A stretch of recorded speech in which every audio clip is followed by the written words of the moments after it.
Δόξα στο όνομα του Κυρίου, αδελφοί μου αγαπητοί, ο άνθρωπος ο οποίος έχει σχέση με τον Θεό, φαίνεται από το πρόσωπό του. Είναι χαρούμενος.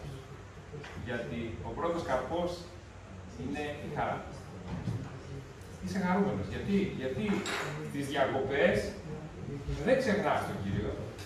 Και πολλοί αδελφοί όταν δεν το είχαν καταλάβει αυτό, και όσοι δεν το έχουν καταλάβει, μετά για να συνέλθουν πνευματικά τους παίρνει χρόνος. Ο άνθρωπος του Θεού πρέπει να διψάει για να πιει νερό. Αν δεν διψάς, δεν γίνεται να πιεις. Και να υπάρχει το νερό, δεν σου κάνει αίσθηση να το δοκιμάσεις, να πιεις, να κάνεις αίσθηση και να πεις. Ωραία, το είναι ανάγκη. Όχι, δεν το διψάς. Ο άνθρωπος που έχει αναγεννηθεί όμως, και το μωρό που γεννήθηκε ζητάει αρχικά. Και άμα μεγαλώσει, μετά ζητάει να φάει πνευματική τροφή. Και η πνευματική τροφή είναι ο λόγος του Θεού. Η στερεά τροφή είναι η διδασκαλία, είναι οι επιστολές, είναι οι καθημερινές στην Εκκλησία. Γι' αυτό δεν πρέπει να κάνουμε και τα μαθήματα στις καθημερινές που γίνονται σε όλες τις εκκλησίες. Και να μας αξιώσει και εδώ ο Θεός να κάνουμε το ίδιο. Να έχουμε χρόνο, να έχουμε τη δυνατότητα, να έχουμε και διδασκαλία. Ευχαριστούμε τον Κύριο μας. Γιατί η διδασκαλία είναι τα τείχη της Εκκλησίας. Ευχαριστούμε τον Κύριο μας. Και πρέπει να μάθει ο άνθρωπος τη διδασκαλία, να ξεχωρίζει τις διαφορές, γιατί μπορεί να πλανηθεί. Μπορεί να πέσει σε πλάνες. Ευχαριστούμε τον Κύριο μας. Με τη χάρη του Κυρίου μας, να ευχαριστούμε τον Κύριο μας που έφερε τα αδέρφια μας ανάμεσά μας. Προσευχόμεθα και για αυτούς που θα απουσιάσουν ή απουσιάσουν, να τους φέρει ο Κύριος με ασφάλεια και να μας φέρουν ωραίες εμπειρίες πνευματικές. Με τη χάρη του Κυρίου μας θα διαβάσουμε στο κατά Μαθαίον Ευαγγέλιο, στο 5ο κεφάλαιο και από το 21 εδάφιο μέχρι και το 30. 9 εδάφια. Ευχαριστούμε τον Κύριο μας. Κατά Μαθαίον Ευαγγέλιο, 5ο κεφάλαιο, 21 εδάφιο. Μαθαίος ε, 21. Σελίδα 850. Σελίδα 850. 5ο κεφάλαιο, 21 εδάφιο. Αφού ο Κύριος λέει την επί του όρους ομιλία, συνεχίζει, αφού έχει πει τους πρώτους μακαρισμούς. Ακούσατε ότι ερέθη εις τους αρχαίους μη φωνεύσεις. Όσοι δεν φωνεύσει, θέλεστε ένοχος εις την κρίση. Εγώ όμως σας λέγω ότι πας ο οργιζόμενος ανετίος κατά το αδελφό αυτού, θέλεστε ένοχος εις την κρίση. Και όσοι είπε προς τον αδελφόν αυτού ρακά, θέλεστε ένοχος εις το συνέδριο. Όσοι δε είπε μωρέ, θέλεστε ένοχος εις τη γέννα του πυρός. Εάν λοιπόν προσφέρεις τον δώρο στο θυσιαστήριο και εκείνη θυμηθείς ότι ο αδελφός σου έχει πει κατά σου, άφες το δώρο σου έμπροσθεν του θυσιαστηρίου και είπαγε πρώτον φιλιώθηκε με τον αδελφόν σου και το τελθόν πρόσφερε το δώρο σου. Ειρήνευσον μετά του αντιδίκου σου ταχαίως, ενώσο είσαι καθοδόν με ταυτού, μήποτε σε παραδώσει ο αντίδικος εις τον κριτή και ο κριτής σε παραδώσει τον υπηρέτη και ρηφθείς εις τη φυλακή. Αληθώς λέγω δεν θέλεις εξέλθει εκείθεν ουσία αποδόσεις το έσχατο λεπτό. Οικούσατε ότι ερέθη στους αρχαίους μη μοιχεύσεις. Εγώ όμως σας λέγω ότι πας ο βλέπων γυναίκα για να επιθυμήσει αυτήν, ήδη εμίχευσε την καρδία αυτού. Εάν δε ο οφθαλμός ο δεξιός σε σκανδαλίζει, έκβαλε αυτόν και ρίψον από σου, διότι σε συμφέρει να χαθεί των μελών σου, ένα εκ των μελών σου και να μην ρηφθεί όλο το σώμα σου στη γέννα.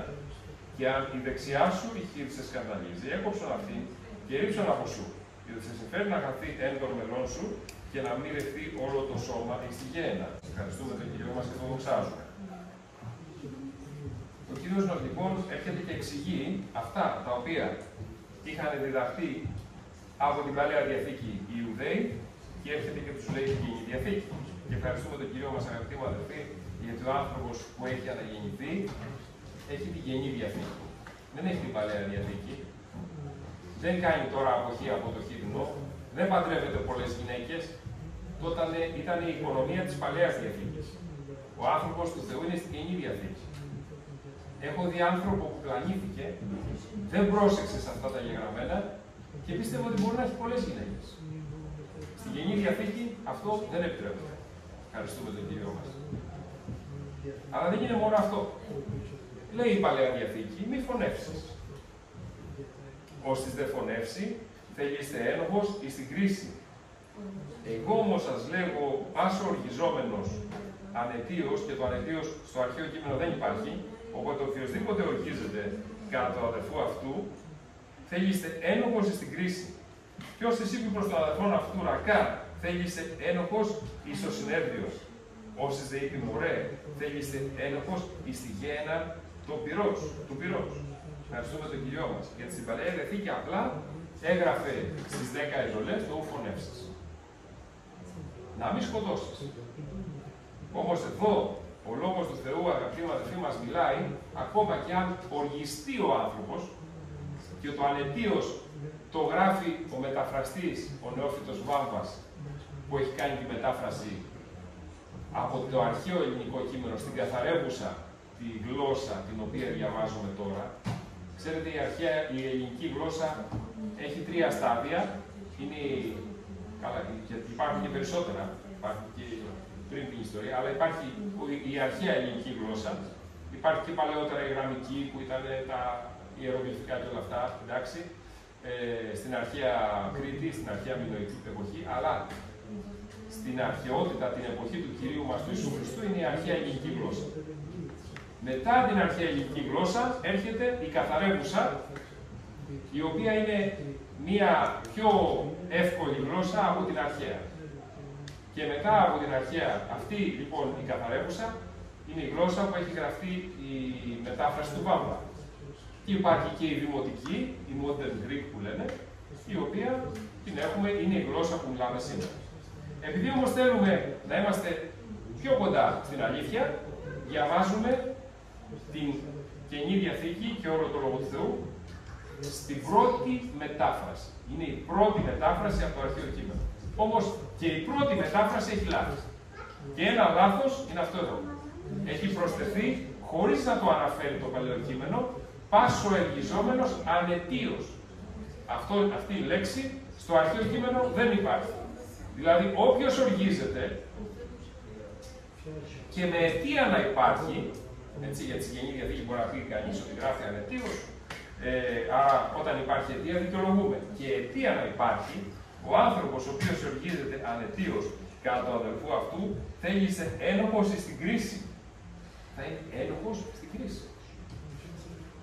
Δεν λέει λοιπόν ο Λόγος του Θεού μόνο να μην φωνεύσεις, αλλά λέει να μην οργίζεσαι. Γιατί αν οργίζεσαι, δεν υπάρχει η ειρήνη του Θεού μέσα στην καρδιά σου. Ευχαριστούμε τον Κύριο μας. Και θα είσαι ένοχος στην κρίση. Θα κρυφθούμε όλοι, αδελφοί μου αγαπητοί, και αυτό πρέπει να το καταλάβουμε. Θα περάσουμε από την κρίση, από το βήμα του Χριστού. Δεν θα είναι κανένας άνθρωπος που δεν θα δώσει λόγο για αυτά τα οποία κάνει. Και ο άνθρωπος του Θεού πρέπει γρήγορα, σύντομα, όπως μας είπε και ο Λόγος του Θεού την προηγούμενη Κυριακή του ακόμα στον Οδυσσέα, γρήγορα να λύνουμε τις εκκρεμότητες. Γρήγορα να ταπεινωθώ πριν έρθει η ώρα της κρίσης. Πριν ο Θεός ενεργήσει και μου ανταποδώσει την αμαρτία μου, γιατί δεν μετανοώ. Γιατί κανένας άνθρωπος δεν είναι τέλειος. Κανένας άνθρωπος δεν είναι αναμάρτητος. Κανένας. Όμως, αδελφοί μου αγαπητοί, το μυστικό που έχει καταλάβει ο χριστιανός είναι να μετανοεί. Να πει, Κύριε, ταπεινώνομαι. Να πει, αδελφέ μου, ταπεινώνομαι. Οργίστηκα εναντίον σου, οφείλω να σου στήσω συγγνώμη. Άμα δεν μπορεί ο άνθρωπος αυτό να το κάνει, δεν έχει καταλάβει τίποτα. Πρέπει να προσευχόμεθα για όλους τους αδελφούς μας να καταλάβουν το λάθος τους και όλοι μας να καταλαβαίνουμε τα λάθη μας και να μετανοούμε. Διαφορετικά, έχουμε να κάνουμε τον Θεό. Έχουμε να κάνουμε και με τους αδελφούς, οι οποίοι τους στεναχωρούμε επειδή μας αρέσει η αμαρτία, αλλά έχουμε να κάνουμε και με τον Θεό, αδελφοί μου αγαπητοί. Γιατί ο άνθρωπος ο οποίος είναι οργήλος, είναι θυμώδης, δεν έχει ταμείο, δεν έχει χαρά μέσα στην καρδιά του, δεν έχει χαμόγελο. Τι θέλει? Θέλει να τον θαυμάζουν οι άνθρωποι για την αμαρτία του. Ο άνθρωπος του Θεού όμως ντρέπεται για αυτά τα οποία κάνει, αν έχει πέσει κάπου, και ζητάει συγχώρεση και μετάνοια γρήγορα και από τον Θεό και από τους ανθρώπους. Και όταν διευθείς τη συγχώρεση του Κυρίου, τότε είσαι χαρούμενος.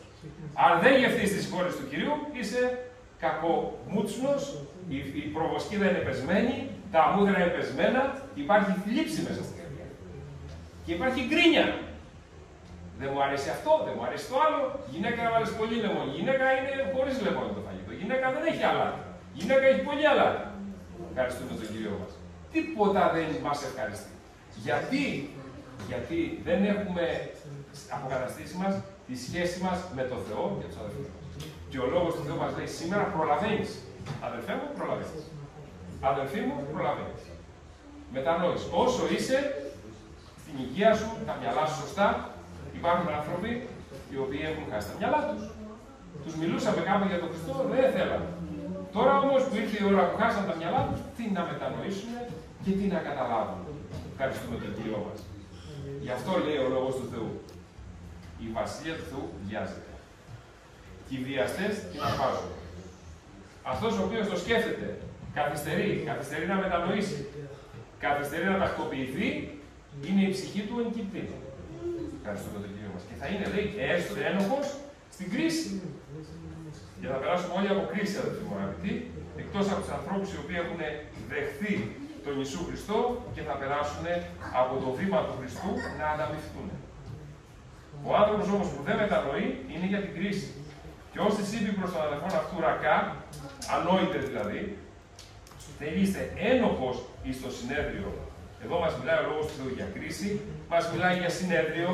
Ευχαριστούμε τον Κύριο μας και ευχαριστούμε τον Κύριο αδελφοί αγαπητοί, γιατί όλοι οι άνθρωποι θα κριθούν, όπως μας λέει στο ίδιο και στο Ευαγγέλιο στο Ματθαίο.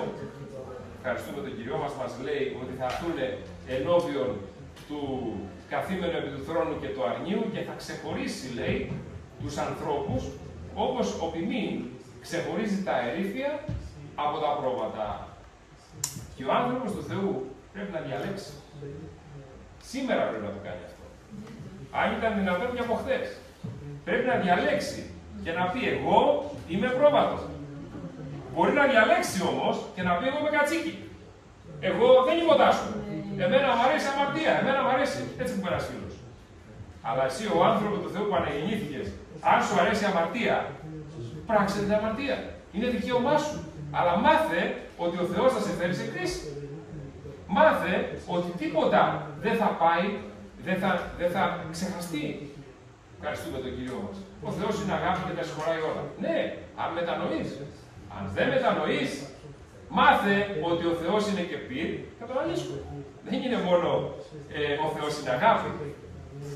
Πολλοί άνθρωποι λένε ο Θεός είναι αγάπη και είναι δυνατόν ένας αγαθός Θεός να φέρει τον κόσμο σε κρίση. Ευχαριστούμε τον Κύριο αγαπητοί μου. Γιατί όταν μας λέει ο λόγος του Θεού η κρίση ανήκει σε αυτόν, σημαίνει ότι θα γίνει κρίση. Σημαίνει ότι θα γίνει συνέδριο. Σημαίνει ότι θα ξεχωρίσει τους ανθρώπους. Ευχαριστούμε τον Κύριο μας. Δεν είναι δυνατόν στην αιωνιότητα να ζήσει ο δίκαιος μετά το ασεβούς. Μάλιστα ο ασεβής λέει, εάν ελεηθεί και στη γη της ευθύτητος λέει, θα πράξει αφρόντος. Ακόμα και ο άνθρωπος, ο οποίος δεν αξίζει. Δεν στέκεται στον αγιασμό. Και μπει στη βασιλεία των ουρανών και εκεί θα πράξει αφρόντος. Ευχαριστούμε τον Κύριο μας. Οπότε ο Κύριος δεν θα πει, λέει τίποτα το μιένο. Ευχαριστούμε τον Κύριο μας. Εάν λοιπόν, λέει στο 23, εδώ πέρα είναι ένα πολύ σημαντικό κομμάτι, το οποίο πρέπει να το δούμε πολύ σοβαρά. Εάν λοιπόν προσφέρεις τον δώρο σου στο θυσιαστήριο και εκεί ενθυμηθείς ότι ο αδελφός σου έχει πει κατά σου, άφες τον δώρο έμπροσθεν του θυσιαστηρίου, είπαγε πρώτα φιλιώθητη με τον αδελφό σου και ελθόν πρόσφερε τον δώρο σου. Στην Παλαιά Διαθήκη, αδελφοί μου αγαπητοί, μην κοιτάτε εδώ που ερχόμαστε και καμιά φορά δεν φέρνουμε τίποτα. Στην Παλαιά Διαθήκη οι άνθρωποι έφερναν υποχρεωτικά προσφορές και θυσίες. Οι φτωχοί φέρνανε μικρά πουλάκια, τριγώνια, νεοσούς περιστερών, περιστεράκια δηλαδή. Κάνε ένα μικρό προβατάκι. Οι πλούσιοι φέρνανε μοσχάρια. Ήταν υποχρεωμένοι να δίνουν το 10% της περιουσίας τους για τους Λεβίτες και για τους ιερείς, οι οποίοι ήταν οι μόνοι που δεν είχαν πάρει κλήρο. Όταν μπήκε ο λαός Ισραήλ στη γη Γεσέν, οι Λεβίτες και οι ιερείς δεν πήραν κλήρο, αλλά ζούσαν από τα του ναού. Οπότε ήταν υποχρεωμένος όλος ο λαός να προσφέρει το 10% από το εισόδημά του, από τα πρωτογεννήματά του, για να ζήσουν και οι ιερείς και οι Λεβίτες. Στην Καινή Διαθήκη δεν το έχουμε αυτό, για τον λόγο που μας λέει να κάνουμε συνεισφορές την πρώτη της εβδομάδος και να προσφέρει ο καθένας ό,τι ανευπορεί. Όχι όμως, αγαπητοί μου αδελφοί, να τσιπουνευόμεθα για να δώσουμε στο έργο του Θεού και σε όλα τα άλλα είμαστε πλούσιοι. Θα τρώμε μόνιμα έξω, θα κάνουμε ακριβές διακοπές. Όχι, αδελφοί μου αγαπητοί. Πρέπει ο άνθρωπος του Θεού να σκέφτεται ότι για αυτά που έχει, ο Θεός του τα έχει δώσει. Και αν έχει την υγεία του, ο Θεός του τη δίνει την υγεία του. Πρέπει να μεριμνήσουμε και για το έργο του Θεού. Πρέπει ο άνθρωπος του Θεού να καταλάβει ότι και αυτό το να προσφέρουμε στην Εκκλησία είναι μια θυσία. Το οικονομικό. Δεν είναι μόνο το οικονομικό όμως.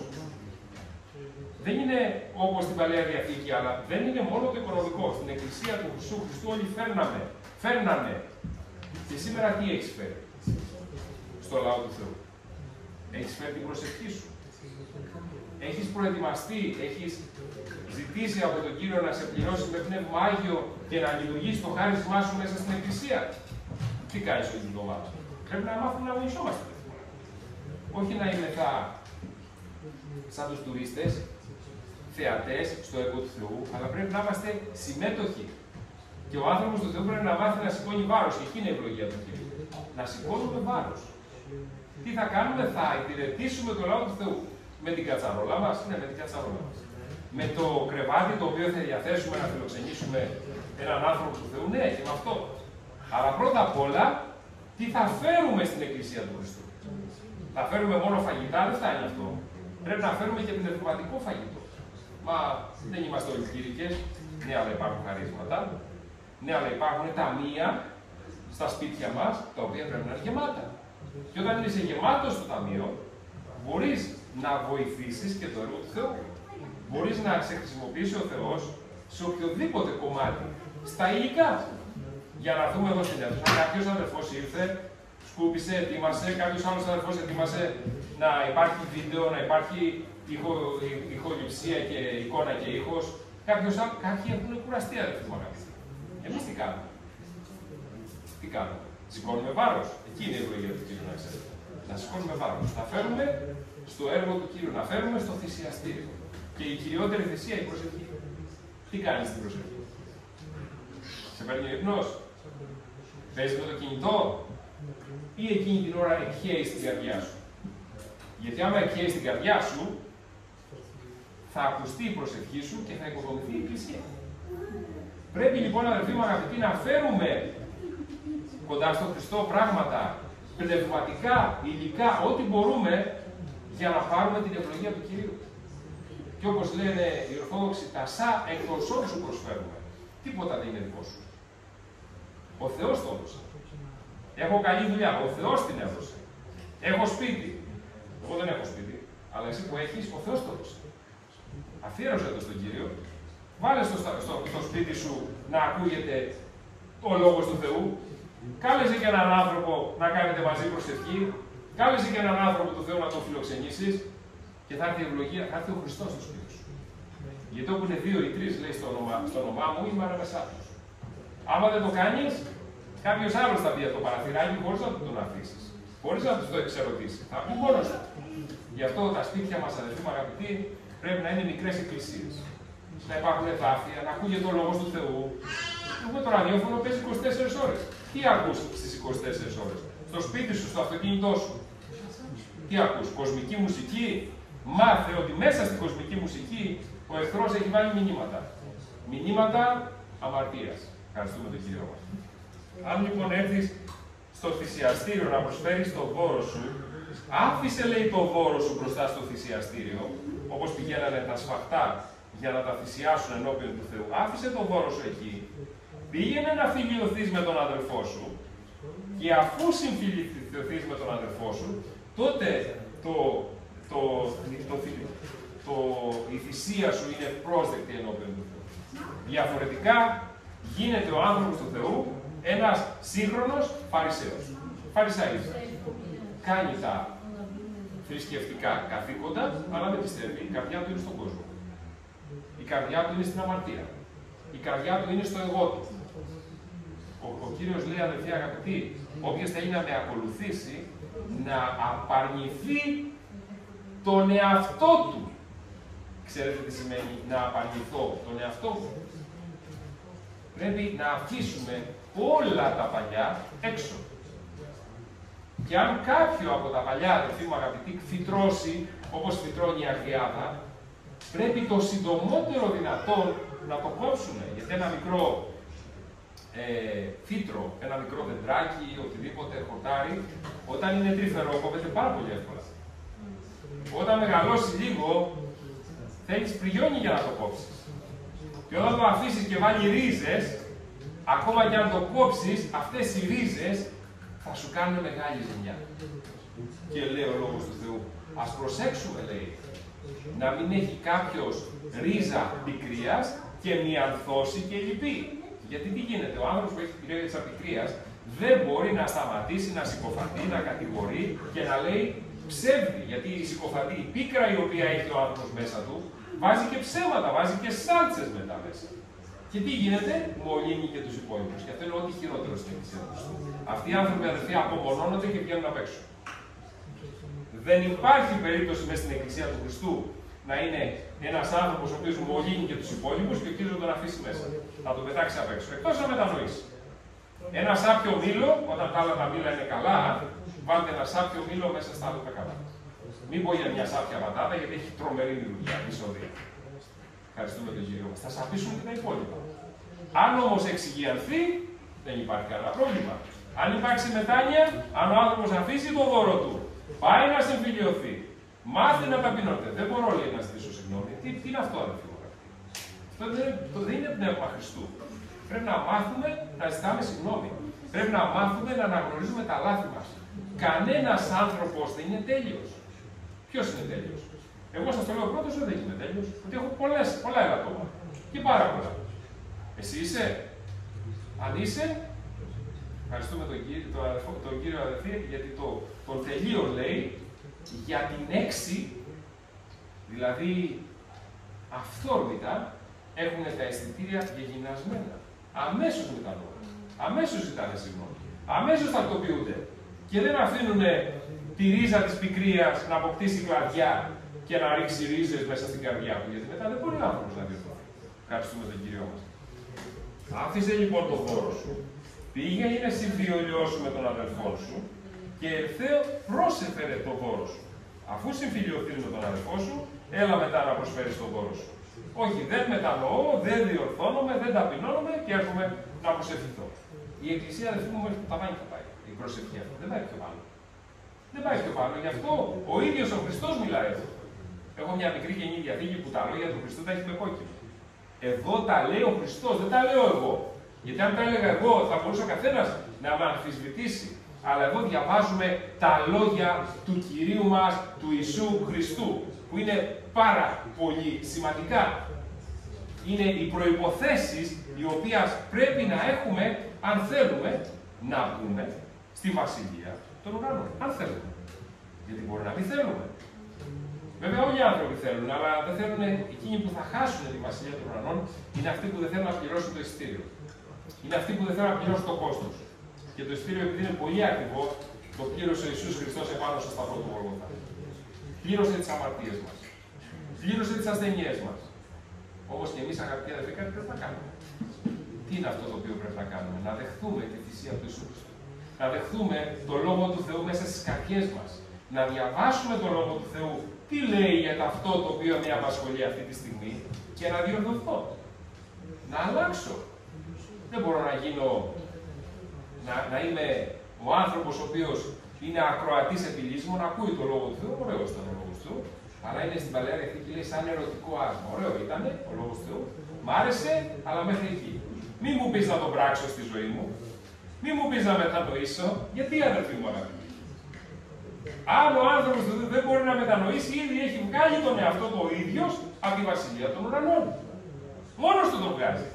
Ευχαριστούμε τον Κύριο μας. Ειρήνευσον μετά το αντίδικόν σου ταχαίως, ενώ σου είσαι καθοδόν μετά αυτού, μήποτε σε παραδώσει ο αντίδικος του κριτή και ο κριτής σε παραδώσει τον υπηρέτη και ρηφθείς στη φυλακή. Με τους ανθρώπους, αδελφοί μου αγαπητοί, υπάρχουν τα δικαστήρια, υπάρχουν οι καταστάσεις, οι οποίες όμως μπορούμε να τις προλάβουμε όσο συντομότερα γίνεται όταν τις τακτοποιήσουμε, χωρίς να φτάσουμε στα άκρα. Και όσο πιο γρήγορα τις τακτοποιήσουμε, τόσο πιο ανώδυνα θα κλείσει μια πληγή, μια παρεξήγηση, το οτιδήποτε. Και λέει ο Λόγος του Θεού, η γλυκιά γλώσσα συντρίβει ωστά. Θα ζητήσει συγγνώμη, σε σταμάτησε η αστυνομία. Παραδείγματος χάρη. Έχεις κάνει μια παράβαση. Υπάρχουν άνθρωποι οι οποίοι μαλώνουν με τους αστυνομικούς και υπάρχουν άνθρωποι που λένε συγγνώμη, ταπεινώνονται, δεν το πρόσεξα, είχα κάπου αλλού το μυαλό μου και μπορεί και να του τη χαρίσει ή να του βάλει ένα πιο μικρό πρόστιμο. Αυτός ο άνθρωπος όμως, ο οποίος είναι εκνευρισμένος, εκνευρίζεται, μιλάει άσχημα και ο αστυνομικός λέει στις Ρωμαίους, δεν φέρει Ματέος, λέει, τη μάχαιρα. Και δεν είναι μόνο η μάχαιρα, το όπλο που έχει πάνω του, έχει και ένα μπιλιέτο που ό,τι σου γράψει θα το πληρώσεις. Και αν δεν το πληρώσεις, θα έρθει επαυξημένο το πρόστιμο. Είσαι υποχρεωμένος να το πληρώσεις. Ευχαριστούμε τον Κύριο μας. Τώρα στα πνευματικά, αδελφοί μου αγαπητοί, τα πράγματα είναι ακριβώς τα ίδια. Ειρήνευσον, λέει, με το αντιδίκου σου, ταχαίως. Το είπε και ο Λόγος την προηγούμενη Κυριακή, το λέγει τώρα. Γρήγορα δηλαδή. Μην αφήνεις το δέντρο της πικρίας να πιάσει ρίζες, αλλά πέταξε το. Ειρήνευσε με τον αδελφό σου. Ιδιαίτερα με τους αδελφούς μέσα στην Εκκλησία, αλλά και με όλους τους αδελφούς, να έχουμε ειρήνη, αδελφοί μου. Και όσο το δυνατόν να επιδιώκουμε, ευχαριστούμε τον Κύριο μας, την ειρήνη. Γιατί ο Λόγος του Θεού μακάρι ειρηνοποιεί. Ευχαριστούμε τον Κύριο μας. Με τον αντίδικο σου, ενώ σου είσαι καθοδόν, μήποτε σε παραδώσει ο αντίδικος στον κριτή, ο κριτής τον υπηρέτη και ρηφθεί στη φυλακή. Αληθώς λέγω, δεν θέλεις εξέλθει εκείθεν, έως σου αποδώσεις το έσχατο λεπτό. Δεν θα βγεις από εκεί, θα μπει στη φυλακή μετά. Και πηγαίνει το, αδελφοί μου αγαπητοί, να τον βάλει ο Θεός τον άνθρωπο μέσα στη φυλακή. Μην γίνει το να συμβεί κάτι τέτοιο. Να του κλείσει τη διάνοια και να μην καταλαβαίνει τίποτα. Αυτό, αδελφοί μου αγαπητοί, το λέει στους Ρωμαίους για τους ανθρώπους που πιστεύουν στα είδωλα. Που λατρεύουν τα είδωλα. Τους παρέδωσε, λέει ο Θεός, σε αδόκιμο νου. Δηλαδή, ακούνε και δεν καταλαβαίνουν. Αυτό, αγαπητοί μου αδελφοί, είναι αποτέλεσμα αμαρτίας και ειδωλολατρίας. Και ο άνθρωπος δεν πρέπει να λατρεύει ούτε είδωλα, ούτε την αμαρτία, ούτε τον εαυτό του, ούτε το εγώ του. Ευχαριστούμε τον Κύριο μας. Γιατί αν ο Θεός το παραδώσει σε αδόκιμο νου, δεν θα καταλαβαίνει τίποτα. Θα ακούει και δεν θα από το ένα αυτή θα μπαίνει και από το άλλο αυτή θα βγαίνει. Και δεν θα φέρει αποτελέσματα. Ο Κύριος, αδελφοί μου αγαπητοί, μας παρομοιάζει με αμπέλι. Όπως λέει στο κατά Ιωάννη Ευαγγέλιο, όπως λέει και στην Παλαιά Διαθήκη. Η άμπελος η αληθινή και εσείς σας τα κλίματα. Και έρχεται ο Γεωργός και σας καλλιεργεί για να φέρετε καρπό. Και ποιος είναι ο καρπός? Ο καρπός του ανθρώπου του Θεού είναι καρπός χιλέων ομολογούντων το όνομα του Χριστού. Άμα ομολογείς τον Ιησού Χριστό, σημαίνει ότι φέρνεις καρπό. Άμα ομολογείς την αμαρτία σου, τον εαυτό σου, το οτιδήποτε, το εγώ σου ακόμα, είναι ένας κρυφός εγωισμός, εγώ, αδελφοί μου αγαπητοί, δεν υπάρχει καρπό. Και δεν δοξάζεται ο Θεός από τα χείλη μας. Δοξάζεται ο εαυτός μας. Και αυτό είναι η ειδωλολατρία. Και ευχαριστούμε τον Κύριο, αγαπητοί μου αδελφοί. Μην επιτρέψει ο Θεός να πέσουμε σε αδόκιμο νου. Παρέδω και αυτούς, λέει ο Θεός, σε αδόκιμο νου. Και φτάσανε στην ομοφυλοφιλία. Ευχαριστούμε τον Κύριο μας, αγαπητοί μου αδελφοί, γιατί ο Λόγος του Θεού μας τα λέει όλα. Ο Λόγος του Θεού μας τα λέει όλα. Οι άνθρωποι έξω, προηγούμενη εβδομάδα είχαν παρέλαση. Οι άνθρωποι αυτοί που πιστεύουν. Και ευχαριστούμε τον Κύριο. Δεν μπορούμε να πούμε και πολλά, γιατί υπάρχει η λογοκρισία. Ευχαριστούμε τον Κύριο, αδελφοί μου αγαπητοί. Και είναι πραγματικά, πώς θα το πω, άξιο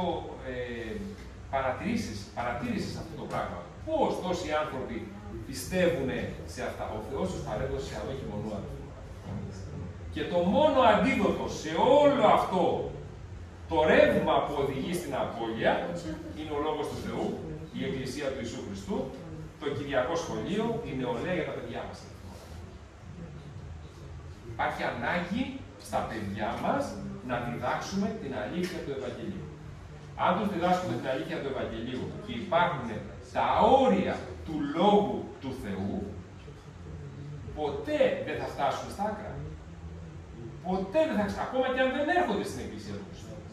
Αλλά πρέπει να τους τα διδάξουμε σαν γονείς, σαν παππούδες, γιαγιάδες, με τη ζωή μας και με τα λόγια μας. Ευχαριστούμε τον Κύριο μας. Ο εγγονός μου είναι 5 χρονών. Προσευχόμαστε μαζί, όταν είμαστε και όταν είμαστε δίπλα, μαζί. Και κάθε βράδυ είχε μάθει, παππού, δεν θα πούμε αυτή την ιστορία, του άρεσε. Κάντο. Και αν δεν το κάνεις, μην εμποδίζεις τους άλλους που το κάνουν. Γιατί λέει ο Χριστός, εντολή. Αφήστε προστακτική τα παιδιά να έρθουν προς εμέ και μην τα εμποδίσετε. Αν εμποδίζεις ένα παιδί, μια ψυχή, ένα παιδί πνευματικό να έρθει στον Χριστό, ο Θεός είναι εναντίον σου. Είσαι εχθρός του Θεού. Γιατί όχι μόνο εσείς δεν μπαίνετε και μπαίνει στην κατηγορία των Φαρισαίων, αλλά και τους θέλοντες να μπουν, εμποδίζετε. Αυτούς ο Χριστός τους ονόμασε γεννήματα εχιδνών. Φιδάκια δηλαδή. Ουέ σε εσάς γραμματείς και Φαρισαίοι υποκριτές. Διότι όχι μόνο εσείς δεν μπαίνετε στη Βασιλεία των Ουρανών, αλλά και τους θέλοντες να μπουν, εμποδίζετε. Πρόσεξε, ο άνθρωπο του Θεού, μην γίνεσαι σκάνδαλο στα παιδιά σου, στα εγγόνια σου και στους ανθρώπους γύρω σου. Ο Θεός θα σε βγάλει στην άκρη για να μπουν αυτοί οι άνθρωποι που θέλουν να σωθούν. Και εσύ δεν θέλεις να σωθείς. Και δεν βοηθάς και τους άλλους να σωθούν. Τους διώχνεις κιόλας. Ευχαριστούμε τον Κύριο μας. Οικούσατε ότι αρέθη προς τους αρχαίους μη μοιχεύσεις. Εγώ όμως σας λέω ότι πάσο βλέπουν γυναίκα για να επιθυμήσει αυτήν, ήδη εμίχευσε εν την καρδία αυτού. Ορίστε. Τι λέει ο Λόγος του Θεού? Να μην επιθυμήσεις. Στην Παλαιά Διαθήκη έλεγε να μην μοιχεύσεις. Ωραία. Και μάλιστα η ποινή ήταν λιθοβολισμός. Ωραία. Όμως στην Καινή Διαθήκη έρχεται ο Ιησούς Χριστός αυτή την εντολή να τη διορθώσει, να την καλοποιήσει και να πάει πιο βαθιά το μαχαίρι, μέχρι το κόκαλο. Εάν δεις γυναίκα, λέει, για να την επιθυμήσεις, ήδη μύχευσες στην καρδιά σου. Δεν χρειάζεται να το κάνεις. Μόνο και μόνο που το επιθυμείς, μύχευσες στην καρδιά σου. Όταν το διάβασα αυτό, αδελφοί μου αγαπητοί, μία αναγεννημένος, έκλεισα την Καινή Διαθήκη και είπα ότι αυτό δεν μπορεί να το κάνει ο άνθρωπος. Αυτό είναι αδύνατο. Μέχρι που με εξηγήσανε τη δύναμη της αναγέννησης. Έχεις γευτεί τη δύναμη της αναγέννησης? Μήπως τη γεύτηκες κάποτε και την ξέχασες ή μήπως δεν τη γεύτηκες και ποτέ? Είναι ένα ερώτημα, αδελφοί μου αγαπητοί. Αν ο άνθρωπος δεν έχει αναγεννηθεί, ποτέ δεν είναι αργά να αναγεννηθεί. Αλλά αν αναγεννήθηκε, πρέπει να μείνει σε αυτή τη φωτιά της αναγέννησης. Και στην αρχή γίνεται μόνο του. Μετά πρέπει να αγωνιστείς. Μετά πρέπει να θυσιάσεις. Μετά πρέπει να έχεις προσευχή. Να μελετάς τον Λόγο του Θεού. Αν ο Λόγος του Θεού έχει πιάσει σκόνη, αδελφοί μου αγαπητοί, μένουμε ακατάρτιστοι, μένουμε χωρίς να καταρτιστούμε, χωρίς να έχουμε τη διδασκαλία μας και πολύ εύκολα μπορούμε να πέσουμε και σε πλάνη και στην αμαρτία. Πολύ εύκολα. Και ο Λόγος του Θεού μας λέει να είμαστε στερεοί και αμετακίνητοι στο Λόγο του Θεού. Μη μοιχεύσεις λοιπόν, όποιος βλέπει γυναίκα να επιθυμήσει, ήδη μοιχεύσε στην καρδιά του. Εάν ο οφθαλμός σου σε σκαρδαλίζει, έκβαλον αυτόν και ρίψον από σου, διότι σε συμφέρει να χαθεί εν των μελών σου και να μη ρηφθεί όλο το σώμα σου στη γέννα. Και αν η δεξιά σου χείρ σε σκαρδαλίζει, έκοψον αυτήν και ρίψον από σου, διότι συμφέρει να χαθεί εν των μελών σου και να μην ρηφθεί όλο το σώμα σου στη γέννα. Και εδώ ο Λόγος του Θεού μας μιλάει για το χέρι μας, για το μάτι μας. Τι βλέπεις και τι αγγίζεις. Και αν σε σκανδαλίζει, λέει, το μάτι σου, βγάλ' το και πέταξέ το. Εμένα μου αρέσει η Εκκλησία του Χριστού, αλλά μου αρέσει να βλέπω και άλλα πράγματα στο διαδίκτυο, στον δρόμο, δεξιά και αριστερά. Ευχαριστούμε τον Κύριο μας. Βγάλ' το μάτι σου, λέει ο Λόγος του Θεού. Αν δεν σε σκανδαλίζει, βγάλ' το. Μα είναι υπερβολή. Ναι, υπερβολή είναι. Αλλά γιατί μας το λέει αυτό ο Λόγος του Θεού? Γιατί μας λέει ότι Αυτό το μάτι, ο λίχνος καταρχήν του σώματος είναι ο οφθαλμός. Αν ο οφθαλμός είναι πονηρός, όλο σου το σώμα είναι πονηρό. Αν ο οφθαλμός είναι καθαρός, όλο σου το σώμα είναι καθαρό. Και ο άνθρωπος του Θεού πρέπει να αγωνίζεται, δεν είναι εύκολο, να αγωνίζεται, να παίρνει τα μάτια του από την ασέβεια. Να παίρνει τα μάτια του από την αμαρτία. Και αυτό είναι μια θυσία ενώπιον του Κυρίου. Και μόνο με τη δύναμη του Αγίου Πνεύματος μπορεί να το κάνει. Ευχαριστούμε τον Κύριο μας. Αν λοιπόν σε σκανδαλίζει το μάτι σου, βγάλει το. Κάποτε στην Παλαιά Διαθήκη ακόμα, ο βασιλιάς Δαβίδ, αδερφοί μου αγαπητοί, αφού νίκησε, αφού ο Θεός του χάρισε νίκες πολλές και έγινε βασιλιάς και έμενε στο παλάτι και αυτά, μετά είχαν πόλεμο. Και στον πόλεμο ο βασιλιάς αποφάσισε να μην πάει ο ίδιος, να στείλει τους αντιπροσώπους, τους στρατηγούς του, τον Ιωάβ και τους υπόλοιπους. Δεν πήγε στον πόλεμο. Και ο άνθρωπος του Θεού πρέπει πάντα να αγωνίζεται. Όχι γίναμε παιδιά του Θεού και τελείωσε. Όχι αναγεννηθήκαμε και τελείωσε. Όχι γίναμε βασιλιάδες, γιατί ο Κύριος λέει θα είσαστε βασιλείς και ιερείς του υψίστου και θα βασιλεύσετε της γης. Πότε, τότε όμως. Όχι τώρα. Τώρα δεν πρέπει ο άνθρωπος του Θεού να αναπαυθεί στις δάφνες του, να αναπαυθεί ότι εγώ σώθηκα, γράφτηκε το όνομά μου στο βιβλίο της ζωής, έχω αιώνια ζωή και να μείνω πίσω από τον αγώνα. Τι έπαθε ο βασιλιάς λοιπόν? Την ώρα που ο λαός πολεμούσε, αυτός έκοβε βόλτες και χάζευε από τα παράθυρα. Και πρόσχε τα παράθυρα, αδερφέ. Πρόσχε τα παράθυρα στο διαδίκτυο. Μπορεί να σε στείλουν στην κόλαση. Πρόσχε. Κλείστα. Όσο προλαβαίνεις. Κλείστα. Το παράθυρο λοιπόν είναι μια γυναίκα να λούζεται και να πλένεται. Βάρες. Στέλνει μηνυτές. Γυναίκα ενός από τους στρατιωτικούς του ήταν. Είχε τόσες πολλές γυναίκες, δεν είχε ανάγκη μία ακόμα. Την κάλεσε, κοιμήθηκε μαζί της. Και μετά ο άντρας πολεμούσε, ο λαός του Θεού πολεμούσε. Ο Δαβίδ στο παλάτι και μετά του στέλνει τα χαιρετίσματα η Βίτσαβε. Έγκυος είμαι. Έγκυος. Τι θα γίνει τώρα? Πώς είναι δυνατόν να είναι μια γυναίκα έγκυος και άντρας της στον πόλεμο? Αμαρτία. Στέλνει λοιπόν γράμμα στον Ιωάβ, στον στρατηγό του και του λέει στείλε μου πίσω λέει τον Ουρία το Χεταίο. Να ξεκουραστεί λίγο. Να δικαιολογήσει την αμαρτία του. Να πάει να κοιμηθεί με τη γυναίκα του, και όλα και καλά, το παιδί να το φορτωθεί ο Ουρίας ο Χεταίος. Ο Ουρίας όμως ήταν μαχητής. Πολεμούσε με καρδιά και με ψυχή. Πήγε στο παλάτι και ο βασιλιάς του λέει: θα σε δει αύριο, πήγε να ξεκουραστεί. Δεν πήγε να ξεκουραστεί. Κοιμήθηκε λέει, με τους συντρόφους του στο κατόφλι του παλατίου. Δεν πήγε. Την άλλη μέρα του λέει ο βασιλιάς: καλά του λέει, δεν πήγε να ξεκουραστεί.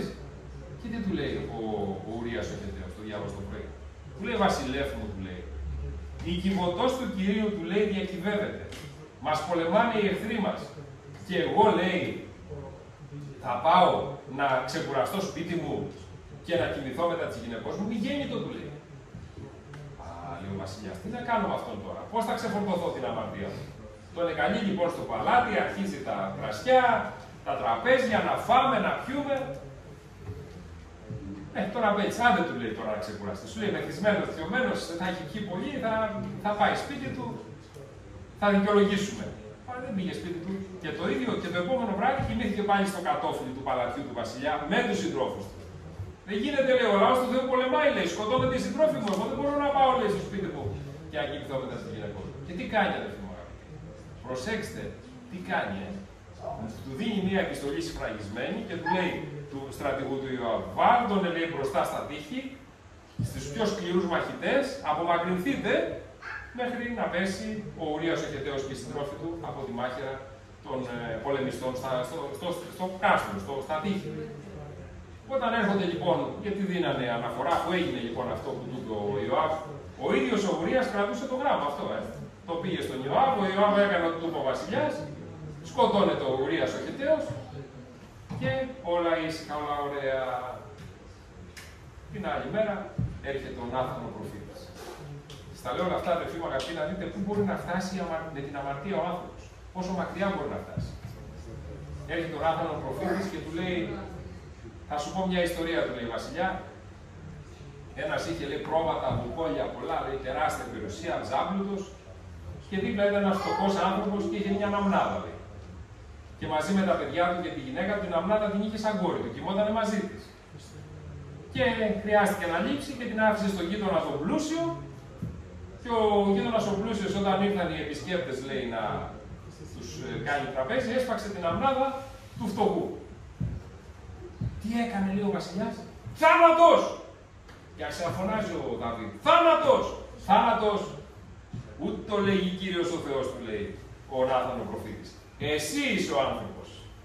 Και ο θάνατος θα έρθει σε σένα και στο σπίτι σου και στην οικογένειά σου. Ευχαριστούμε τον Κύριο μας, αδελφοί μου. Το παιδί που γεννήθηκε πέθανε. Ο Δαβίδ έκατσε, προσευχήθηκε, μήπως και ο Θεός, λέει, στο πολύ του έλεος με συγχωρέσει, και όχι, του είπε ο Νάθαν ο προφήτης, θα πληρώσεις την αμαρτία σου με θάνατο. Και ο μισθός της αμαρτίας είναι θάνατος. Και πρέπει να προσέξουμε η αμαρτία να μην μπαίνει μέσα στις καρδιές μας και μέσα στην εκκλησία μας. Το αποτέλεσμα ήταν, αδελφοί μου αγαπητοί, το παιδί πέθανε, και το δεύτερο παιδί μετά ήταν ο Σολομών. Ο Θεός τον ελέησε, αλλά όμως πλήρωσε για την αμαρτία του. Δεν του τη χάρισε.